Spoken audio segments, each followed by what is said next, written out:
এসেছি। আমার জন্ম, আমার জন্মস্থান, আমি এখানকার ভূমিপুত্র। সুতরাং আমি আমার মানুষের জন্য কাজ করব, মহিলা মোর্চা এখানে মানুষের জন্য কাজ করব। আজকে সভানেত্রী হওয়ার পর প্রথম এখানে আসা, এবং আমার মাননীয় জেলা সভাপতি লক্ষণদা, আমার নতুন মহিলা মোর্চার প্রেসিডেন্ট পাপিয়া এবং আমার পুরো মহিলা মোর্চার টিম, আমরা মানে ইউনাইটেড হয়ে আসানসোলের জন্য, দুর্গাপুরের জন্য আমরা ভালো কিছু করব। বিচার হবে, পুলিশরা পুলিশের মতো কাজ করবে, পুলিশ প্রশাসন শিবদারাটাকে সোজা করে কালোকে কালো আর সাদাকে সাদা বলার সাহস রাখবে।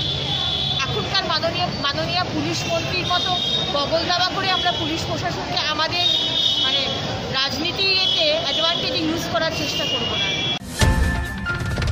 और खबरों के लिए सब्सक्राइब कीजिए एनएम न्यूज़, बेल आइकन दबाकर रहिए सबसे आगे।